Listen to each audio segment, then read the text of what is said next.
We are talking about, this is like a business deal.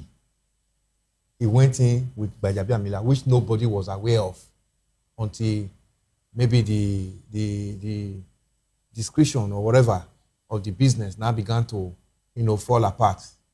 One side is not keeping his side as expected. So if there is anything of this nature, you are now arresting the father of this Prince Adeyemi. And meanwhile, Gbajabiamila is still sitting comfortably in his office.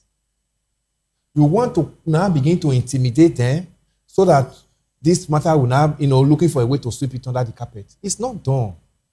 That's why I keep saying, I said it in one of my shows last week, that this matter is even beyond whether the Nigeria investigative offices that have actually disappointed us, we are going to leave this one for them alone. Nigerians have to start occupying all these offices on the street, civil society organization, to begin to tell this government that a functional government cannot tell Nigeria that it has become so clueless that all these documents are forged and they were not aware of it.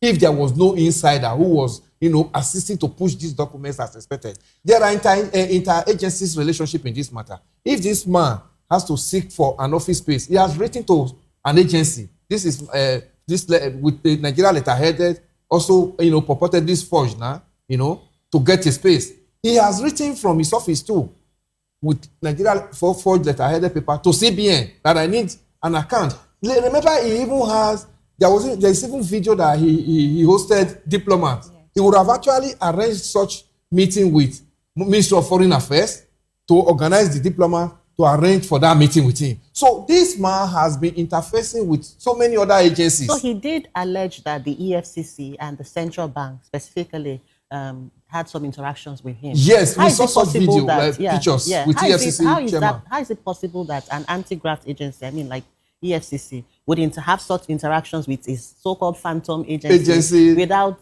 verifying or doing some legal checks? Is that feasible? Is that realistic? That is the failure we are talking about, Jane. That's the failure we are saying, that if there was no insider who was covering up for these papers to move, probably the EFCC would have taken a closer look and say, how is this document like? But when it is coming from a higher authority, the EFCC believe, this is credible enough for us to honor, they will, allow these documents to sail through as expected.